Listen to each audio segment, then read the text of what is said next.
Good morning, ladies and gentlemen. Today I have a brand new video for you, doing a slightly different format. Instead of the boxing and everything like that, I'm going to be jumping straight into the review of this guy here, the Master Grade Gundam Unicorn. Alright, so first off we're going to do a little bit of shelf presence. As you can see, he is standing there on the shelf with a couple of high grades in front, two Master Grades next to him and slightly behind him, and of course a high grade up at the back there. So he's quite a bit larger than your standard Master Grade, which is the Cross Gundam or X Gundam. I can't remember the full name. 0090 from After War Gundam X. He's quite a bit larger than that, but he is still a bit smaller than the Sinanju Stein in the back there. So there is a bit of a size difference. He is larger than your standard Gundam, which is pretty cool. He is also a bit different from your standard Gundam. It doesn't have polycaps, which is a major thing.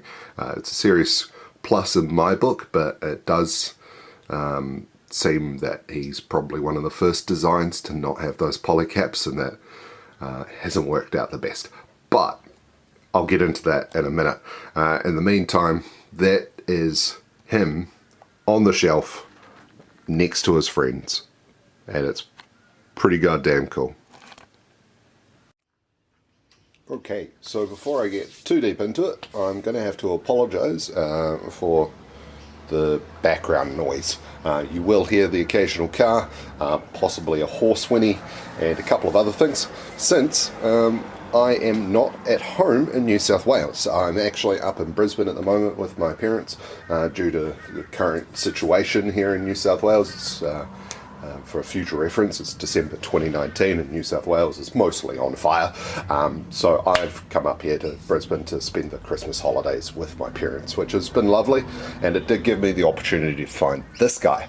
Now this guy here I have not been able to find on any shelves or in any stores online for a decent price, but I was able to find him in a random toy store that's near my parents' house for about $100. So I was pretty happy with that.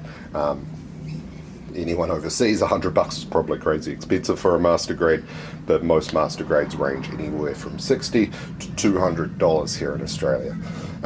Now, with the Unicorn itself, the Unicorn is awesome, but there's a few key problems. First off, his hands.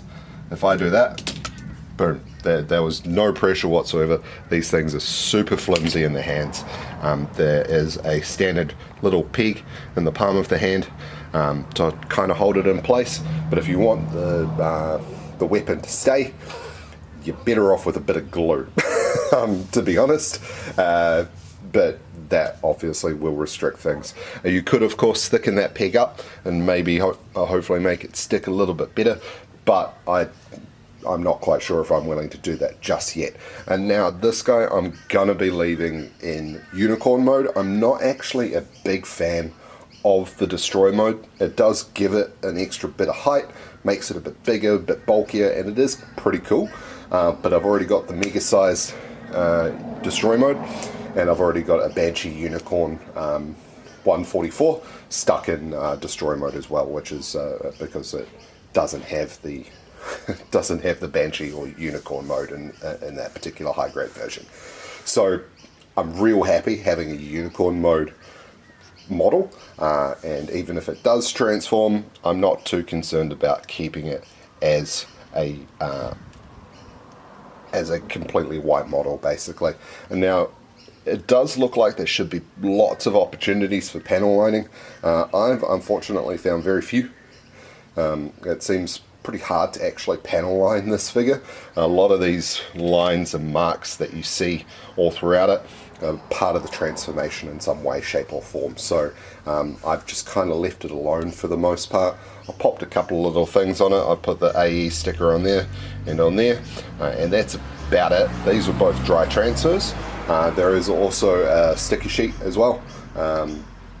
but I haven't used those to a huge degree just yet.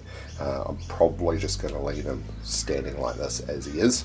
He looks pretty cool on the shelf, and he looks awesome standing next to the Sinanju stone. I'm really looking forward to. I do have the Sinanju kit back down in New South Wales, so I'm really looking forward to getting into that when I get home. But for the meantime, I've stated my need for the unicorn up here, which I'm pretty happy with. It does have a few flaws. It feels really flimsy at some points. I was trying to put this arm back in a while ago, and this arm just fell apart. The side skirt came off, part of the leg came off, it just exploded in my hand. Luckily nothing broke, but I thought something did for a minute with the force of it, but luckily nothing did. It is a non-polycap kit, which makes me think that perhaps it is one of the first non-polycap kits, because it does seem a little bit on the just flimsy side, as you can see. So this is just straight up come off the arm. This is meant to actually stick in there quite nicely, but it apparently does not. This is also super flimsy as well. I'm probably going to tighten that joint up and get it stuck in the side-on position for the time being. So this is pretty much everything that comes with the kit. It does come with a few extra bits and pieces, like a couple of bits of extra leg armor, a couple of bits of extra head armor, and it does also come with a few extra plastic parts. Now most of this kit does seem to be from around the 2007 range, but let's take a peek in the box. So C runner is a 2007 runner. This is a lot of your white stuff. There goes a horse whinny. Your F runner, which is more of your white, is 2007 as well. And then you've got the pink stuff, which is your Psycho frame on the inside, which is also 2007. So this is a 12-year-old kit for the most part, I think. Let's double check one last one, which is your blue, 2007. So yeah, all of the runners in here are 12 years old. They are from quite a significantly older model. So if you are looking at this and you're thinking, oh yes, polycaps, it's going to be like your like the Gunner Zaku Master Grade, the Luna Maria Hawk custom version. No, it's not. They've had a lot more time to perfect the non-polycap kit over the last 12 years, and I think they're doing a fantastic job with it. This is still a great example of it. It's really nice to not have those polycaps, but at the same time it does mean that there's a few flaws to it. Otherwise this is an awesome kit though, so it's an easy 7 out of 10 for me. If it wasn't quite so hand grenadey to a point, I'd probably give it a much higher score, and also the transformation can be a bit awkward. I do believe there's some later versions. This might be like one of the very first Master Grade versions of the Unicorn, so I might have to see if I could get my hands on some of the others, and I'm told the Perfect Grade is amazing, so I'll have to see if I can hunt that down and spend the $400 on it that it will probably be. But yeah, 7 out of 10. Really enjoyed this kit. Strongly recommend it to anyone that doesn't have just a standard unicorn in their collection, or wants another standard unicorn in their collection, and they haven't already got this Master Grade version. I do strongly recommend it, if you can find it. That is, it's pretty hard to find on shelves these days. Anyway, enough of me rambling.